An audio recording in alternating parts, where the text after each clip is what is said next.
Hello and welcome to the Cynic's Guide to Hippie Shit. My name is Rachel Jones-Wild. I am a psychotherapist and a mindfulness teacher. I'm also a bit of a cynic.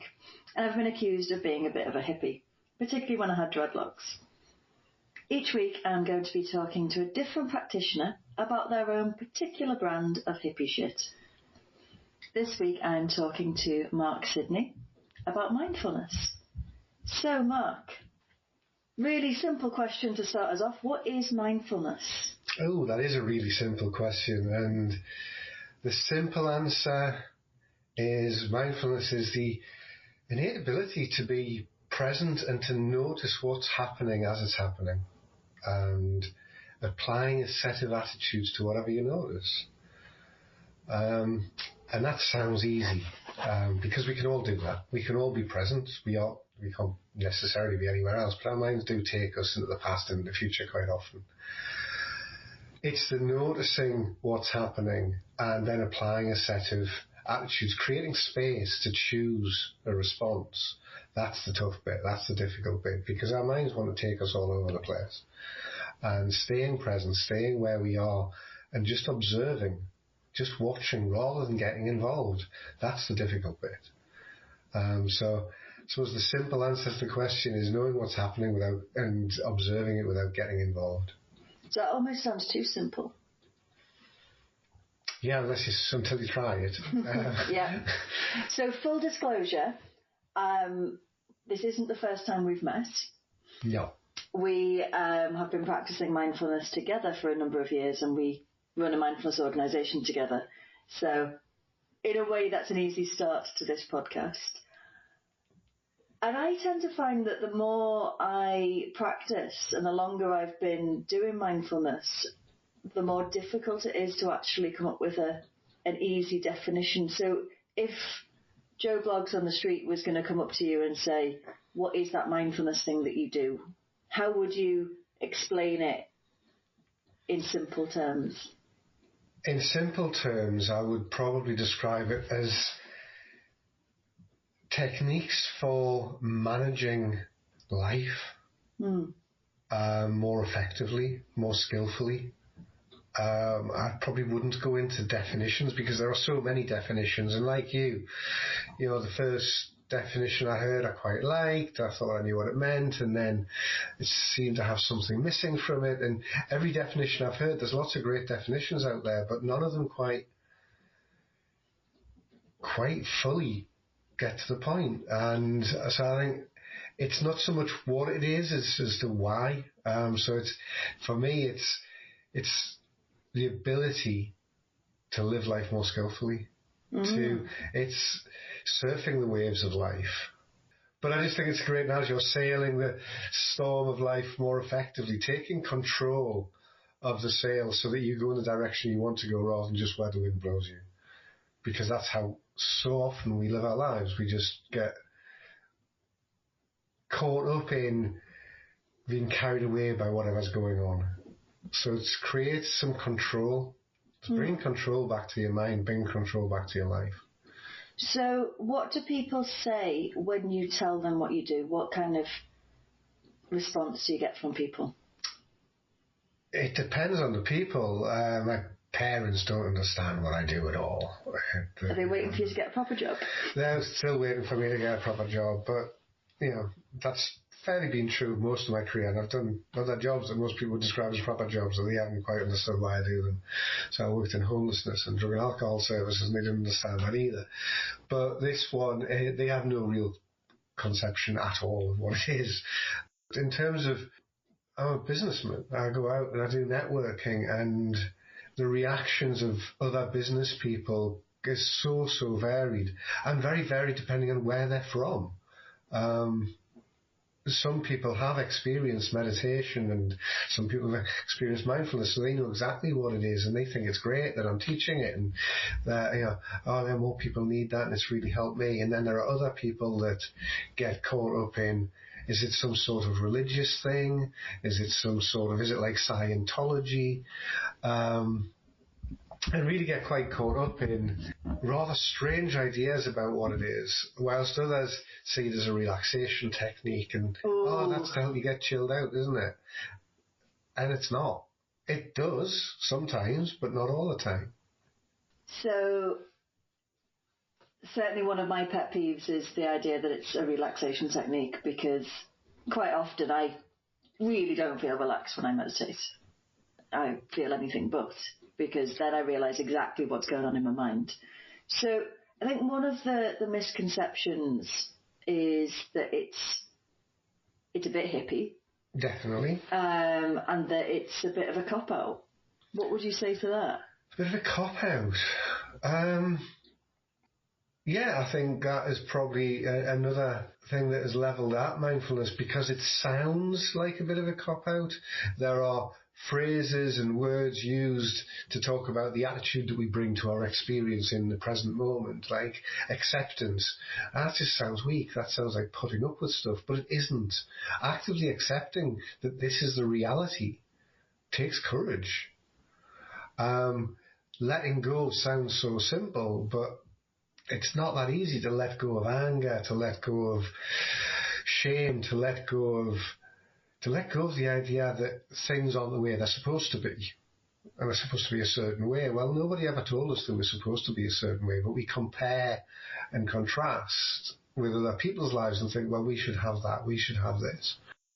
And actually, mindfulness is about accepting things as they are, so that we can see more clearly, so that we can choose to go in a particular direction. It's a kind of sat-nav for life, and it constantly readjusts because things constantly change. So it's not a cop-out, because it's actually accepting that things continually change and moving with that and adjusting every moment so that you can live your life more fully. So when I see adverts for mindfulness, because we're not the only ones who teach it, I will see images of people in full lotus position, which I can't do, certainly not in these jeans. Or I'll see images of feathers and pebbles and these kind of really chilled out images, and I think that could be quite off-putting. It certainly doesn't speak to me. It irritates the hell out of me. But I can understand why they're there. In terms of the feathers and the pebbles, that's to do with stillness, because it's about finding stillness. And people think that's stillness in the body, which takes us on to that posture that you mentioned, that some people will know what it is or have an idea of what the lotus positions, the images are. People sitting with their legs crossed, their fingers up in the air for some reason, although I do know the reason, and it's absolutely nothing to do with mindfulness.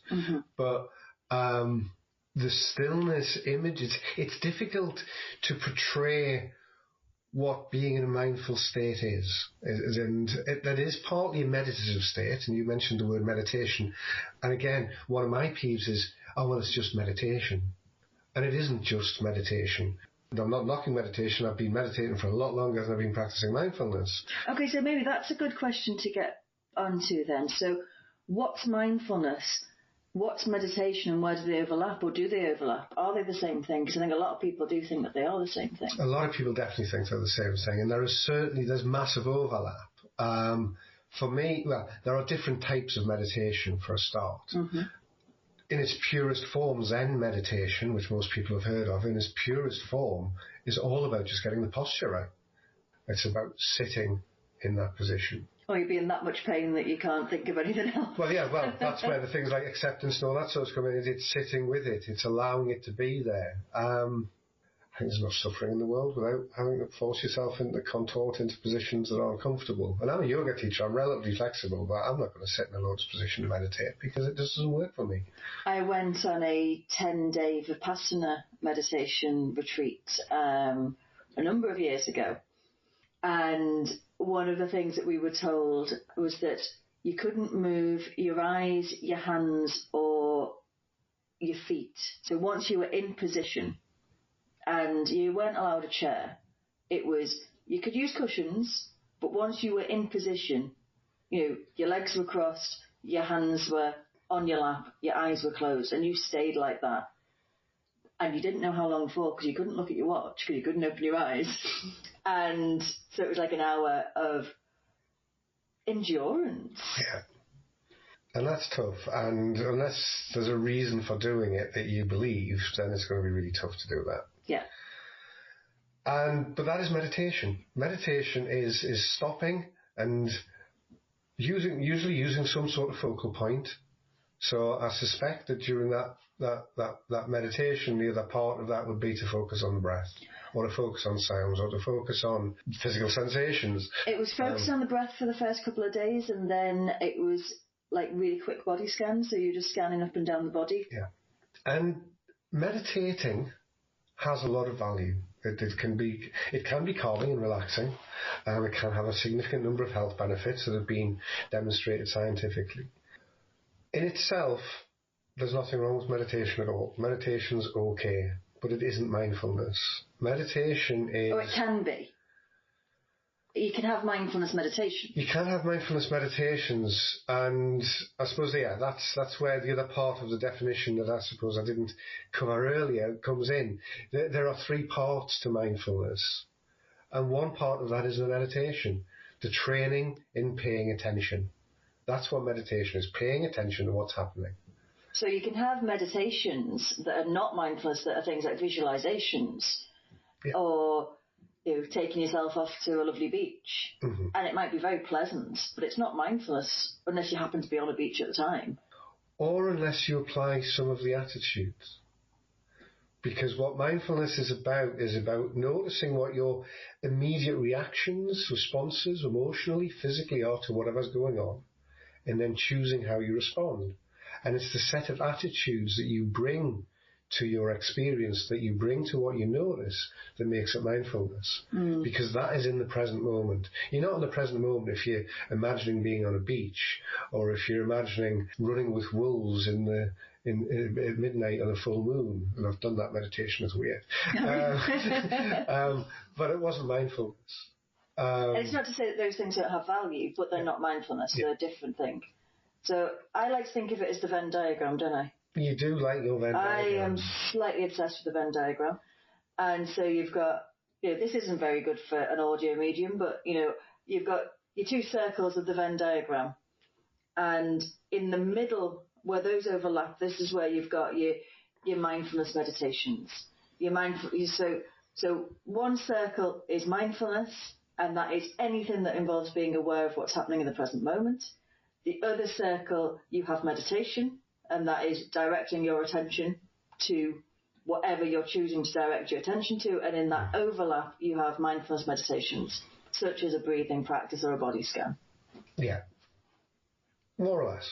Probably throw in a 3rd circle, which is about intention, because we're choosing to pay attention in the present moment. Yes. A lot of the time we pay attention in the present moment without choosing to.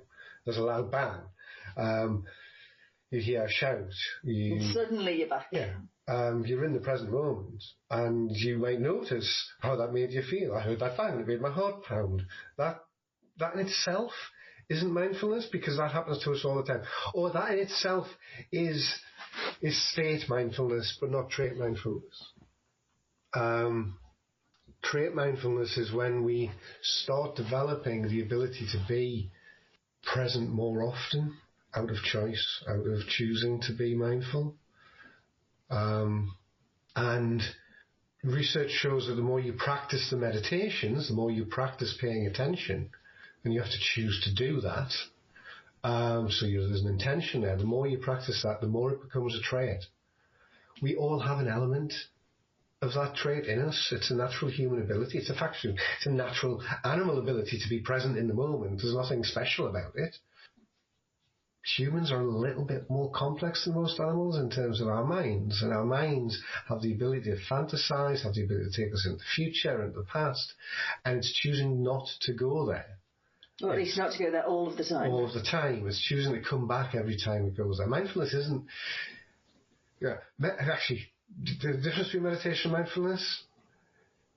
Meditation, if we use the focal point of the breath, meditation is practicing focusing your attention on the breath. Mindfulness is noticing when you've stopped paying attention to the breath. Ooh, I like that.